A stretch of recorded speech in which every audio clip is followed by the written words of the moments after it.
They say the worst thing about betrayal is that it never comes from your enemies. It comes from the people you would have taken a bullet for.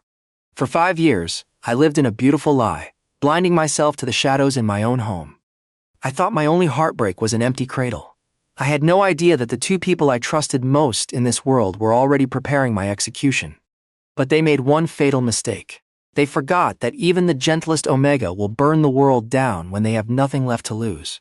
Richard and I have been married for 5 years. He is sweet, attentive, and exactly the kind of alpha any Omega would dream of spending their life with. But behind our picture-perfect life, a quiet storm was brewing. We don't have any children. We started dating way back in high school. And while Richard's love for me felt like a sanctuary, his mother's presence was a constant suffocating shadow. To her, I wasn't a son-in-law. I was a failure, an Omega who couldn't fulfill the one duty expected of me. Every family dinner was a battlefield. She would look at my plate, then at my stomach, and let out a sharp, disappointed sigh. You only know how to eat and fill up your stomach with my son's hard-earned money. 5 years, Liam, she had hissed during her last visit, her voice cutting through me like glass. An alpha needs an heir. If you can't give Richard a son soon, I will personally find an Omega who can. Don't think your high school romance will protect you forever. That night, I locked myself in the bathroom and cried until my chest. The doctors said nothing was physically wrong with either of us. Just keep trying, they said. But how could I keep trying when the pressure was crushing my soul? The only person who kept me sane was June. June has been my best friend since childhood. He was the one who held me when I shook with sobs, wiping away my tears. Stay positive, Liam. June would always soothe, rubbing my back with familiar warmth. You're going to be an amazing mom.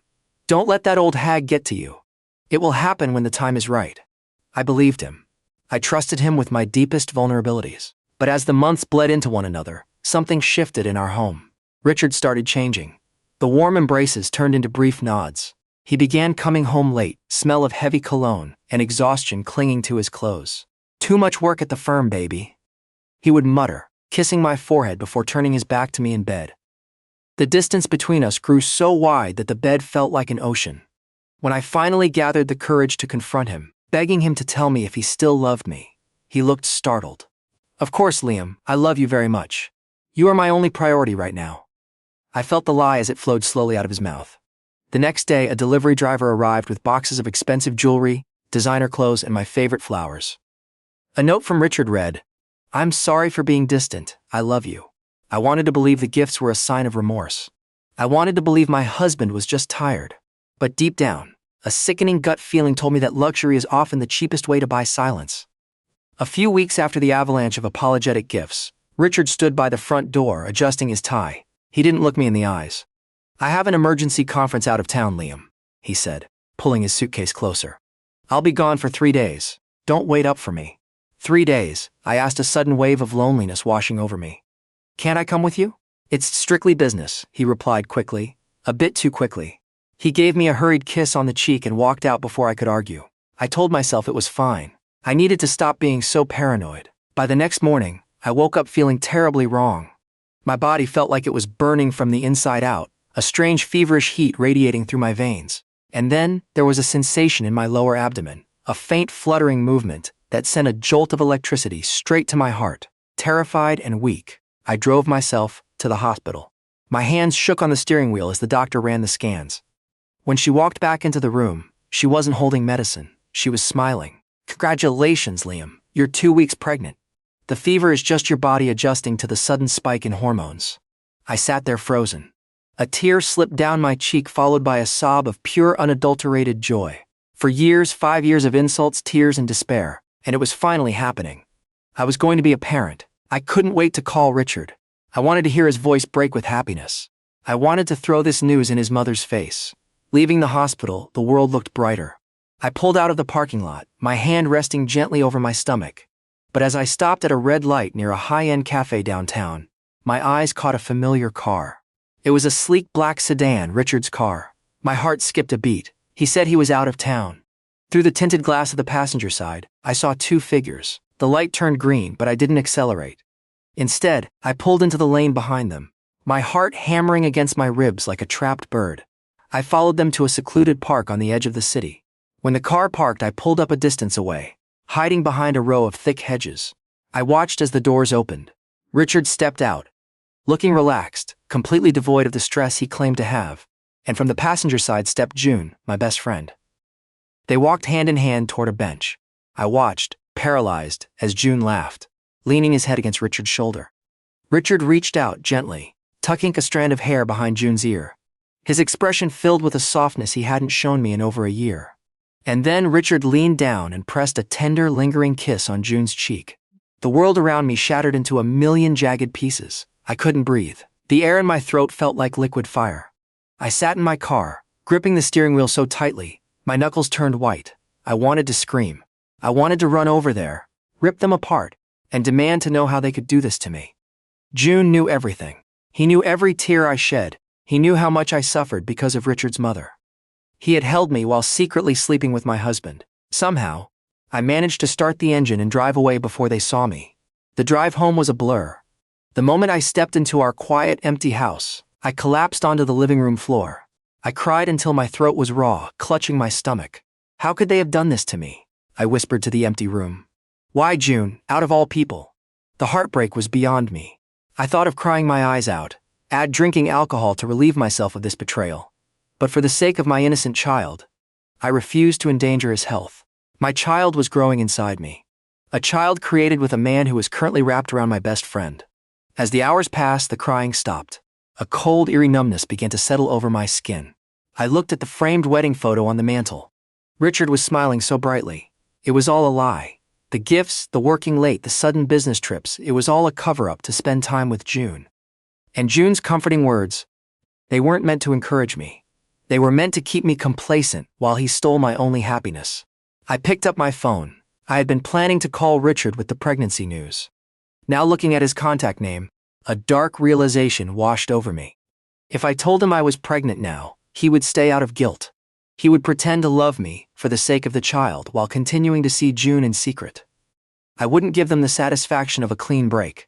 I wouldn't let them see me break down and beg. They had made a fool out of me for God knows how long. It was time to return the favor. When Richard texted me that night, just arrived at the hotel, missing you, I stared at the screen with a dead expression. I typed back, missing you too. Take care of yourself. The game had begun. When Richard returned 3 days later, I was waiting for him at the door with a smile. It was the hardest thing I had ever done. Every instinct in my body screamed at me to claw his face, but I kept my expressions carefully schooled. Welcome home, honey, I said, leaning in to hug him. I inhaled deeply, and there it was, the faint scent of June's cherry blossom scent, mixed with Richard's cedarwood pheromones. It made me want to gag, but I pulled away with a radiant smile. You look happy, Richard noted, looking slightly caught off guard by my warmth. Of course I am, I missed you, that's all, I lied smoothly. How was the conference? Productive. Just exhausting, he said, stretching his arms. I'm going to take a shower. While the water ran in the bathroom, I walked over to his suitcase. My hands didn't shake anymore. I opened the front pocket and found exactly what I was looking for. A receipt from a luxury boutique hotel in the city. The date matched the last 3 days. He hadn't bought any new clothes, so it felt suspicious. He had definitely bought them for June.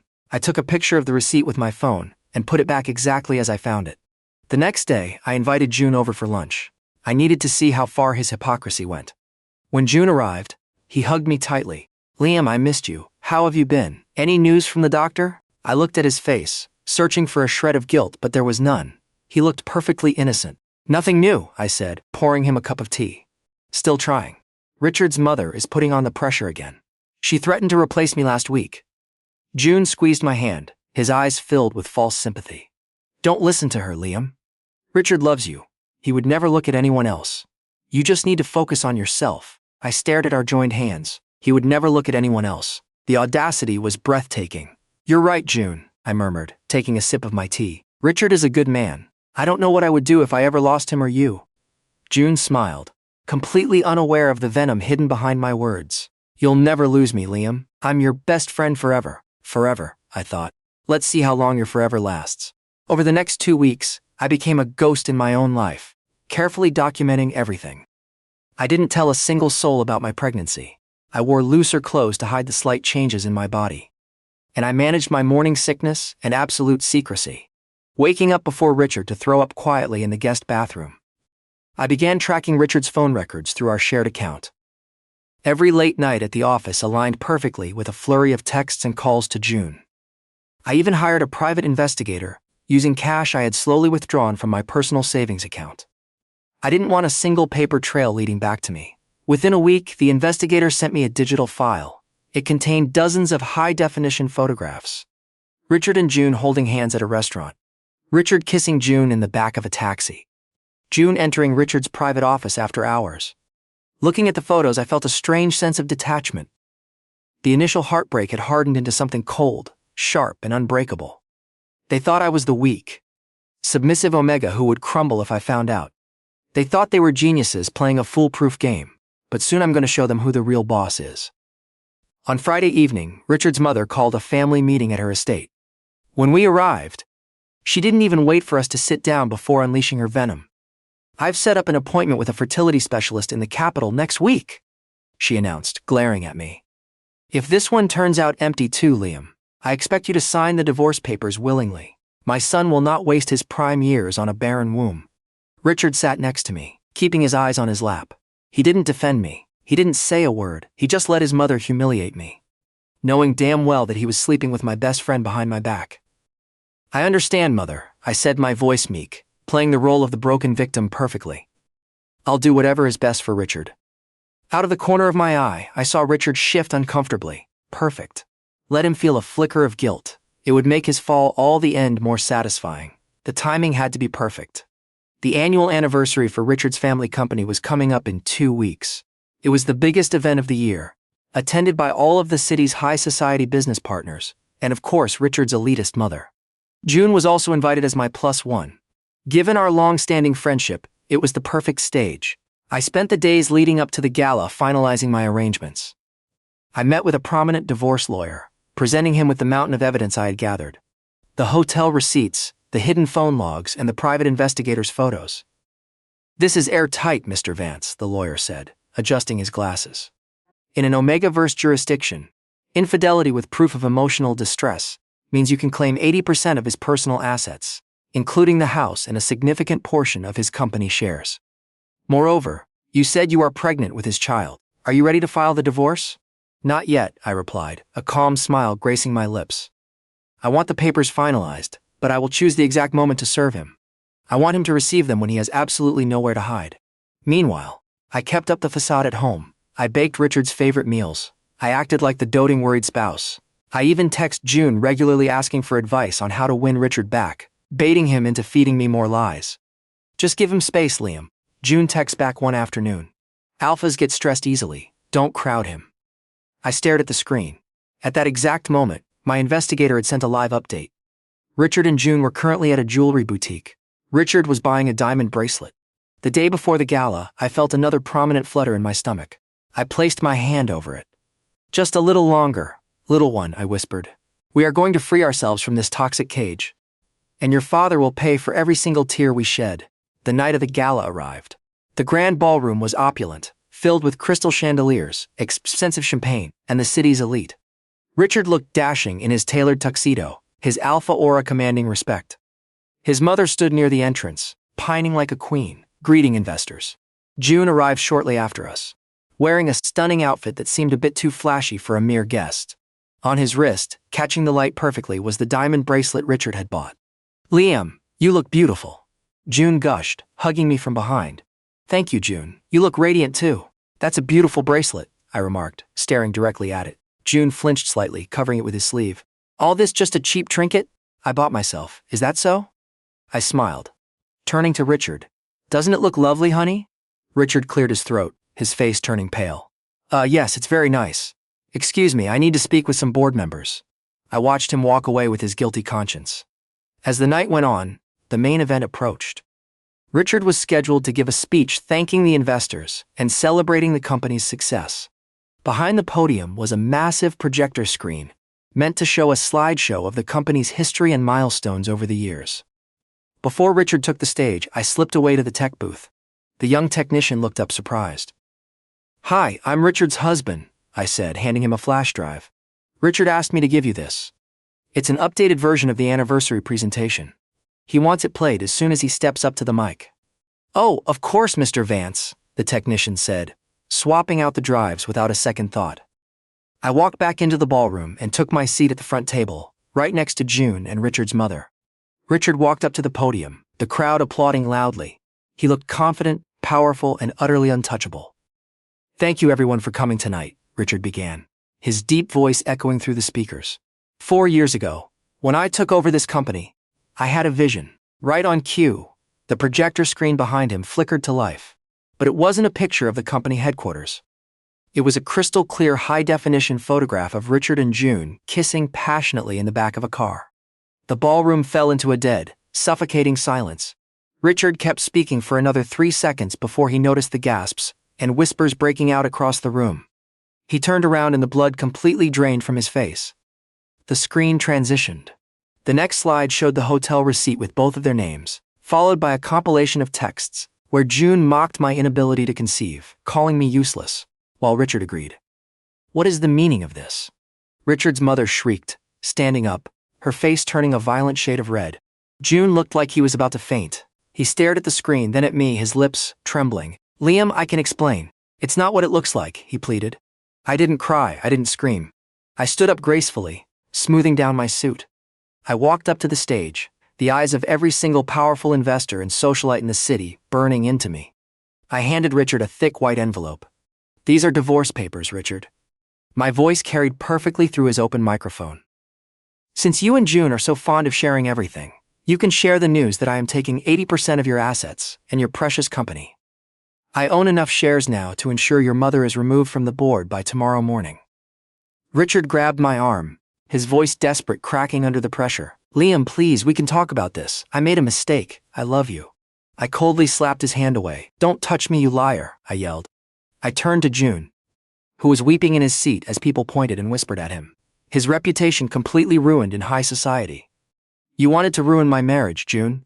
You can have him, but he's a bit broke now." Finally, I looked at Richard's mother, who was clutching her chest in pure horror. "Oh, and one last thing," I said, a beautiful victorious smile breaking across my face as I rested my hand on my stomach. "The doctors were right. There was nothing wrong with me. I'm 4 weeks pregnant, but don't worry. My child will never know the disgrace of having a father like Richard or a grandmother like you." The entire room erupted into chaos. Security scrambled, cameras flashed, and Richard fell to his knees on the stage, begging for forgiveness that would never come. I turned my back on them, walking down the aisle with my head held high. For 5 years, I had lived in a cage of doubt and sorrow. But tonight, I walked out into the crisp night air completely free, ready to build a beautiful life for me and my baby. The night of the gala was the last time I ever set foot in that mansion. I packed my belongings into a few suitcases, while my phone buzzed incessantly on the passenger seat of my car. It was Richard. Over and over, his name lit up the screen like a dying star. I didn't answer. I watched the battery drain from 10% to 5 until finally the screen went black.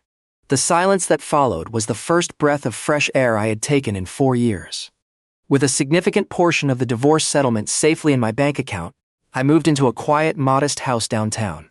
It was small, far away from the glitz and judgment of high society, and it was perfect. Within weeks, I used part of the funds to open a small boutique bookstore and cafe. For the first time in my life, I was building something that belonged entirely to me. My business began to thrive, and as the weeks bled into months, my belly grew rounder. Life was finally peaceful, but peace is a fragile thing when you are dealing with a desperate man. One afternoon, I was at the local supermarket buying baby clothes, running my fingers over a tiny blue onesie when a shadow fell over me. I turned around and my heart dropped. It was Richard. He looked terrible. His expensive suit was wrinkled, his hair messy, and his eyes bloodshot. Before I could even speak, the proud, arrogant alpha dropped to his knees right there on the supermarket floor. Tears streamed down his face as he grabbed the hem of my coat. "Liam, please, please forgive me," he sobbed, oblivious to the gasps of the shoppers around us. I was blind. June was the one who seduced me. He set a trap for me, Liam. I never wanted to hurt you.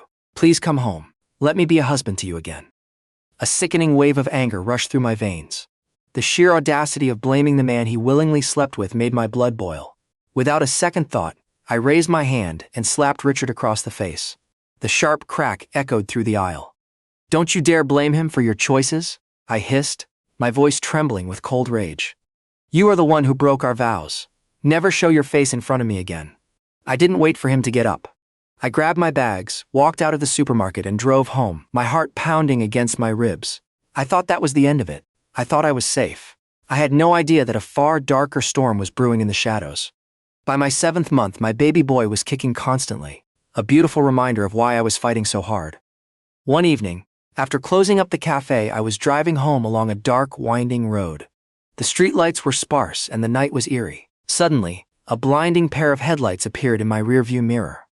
Before I could react, a massive truck rammed into the back of my car with terrifying force. The impact sent my vehicle spinning out of control.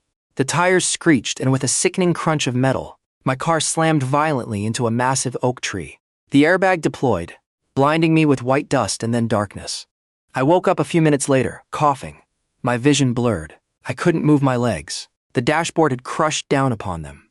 I was drifting in and out of consciousness, but my protective instincts kept me awake. Through the shattered window, I heard footsteps on the gravel. A man's heavy voice echoed through the dark as he made a phone call. "Yeah, it's done." The man spoke coldly into his phone. "We hit him hard.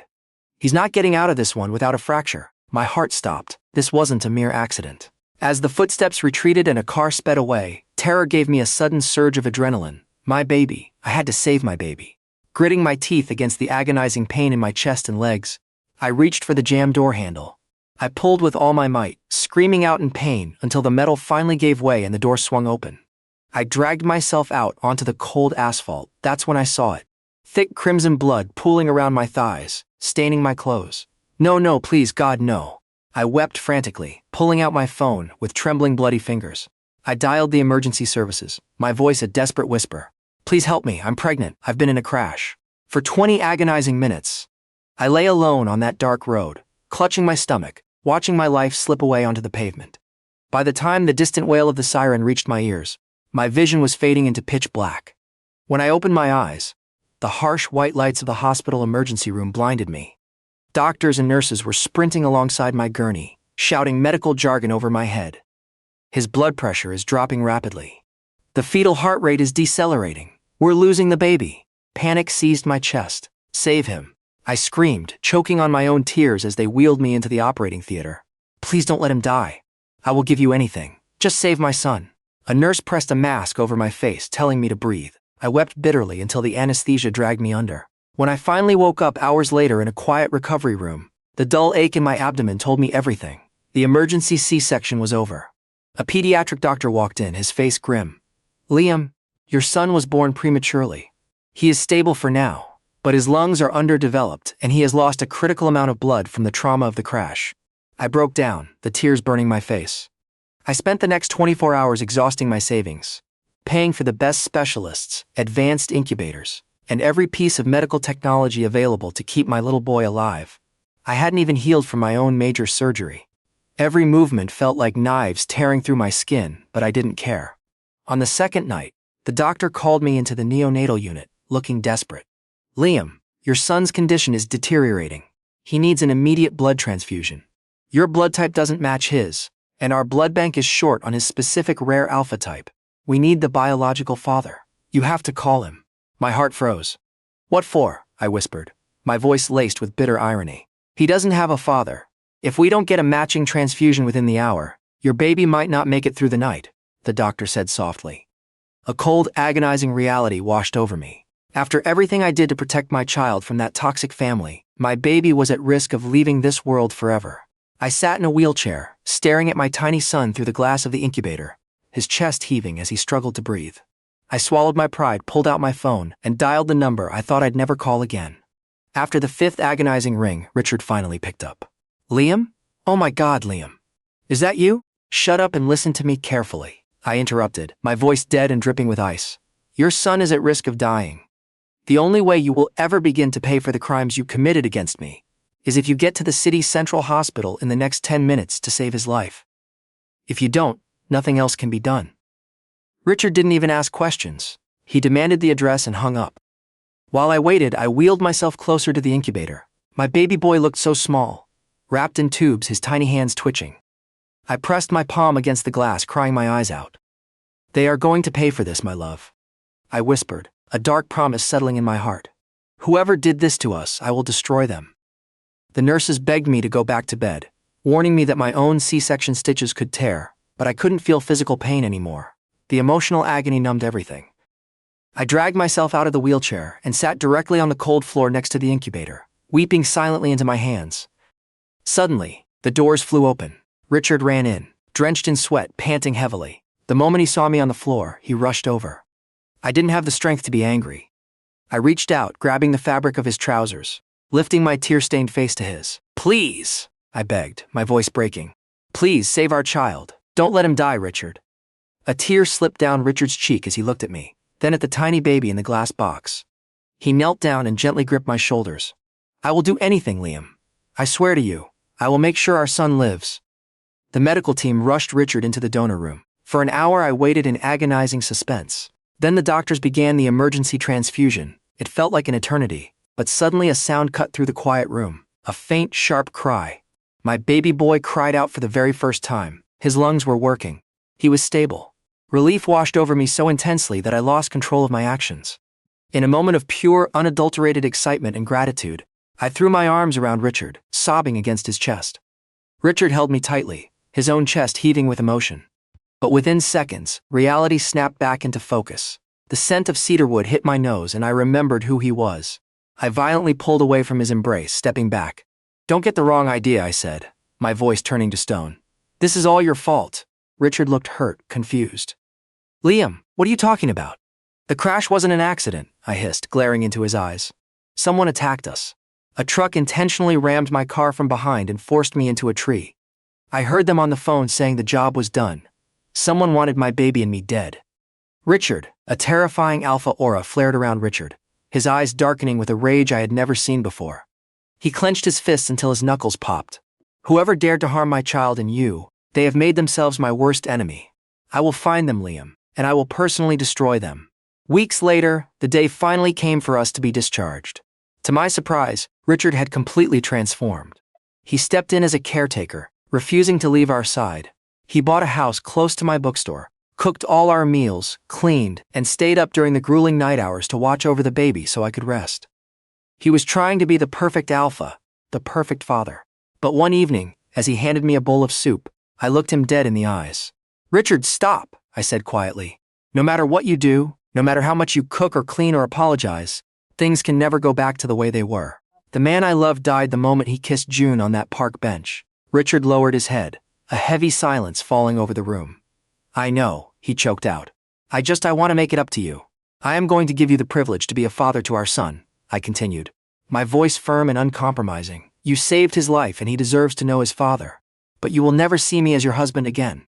Not after everything." Richard swallowed hard, nodding slowly as a tear fell into his lap. "I understand, Liam.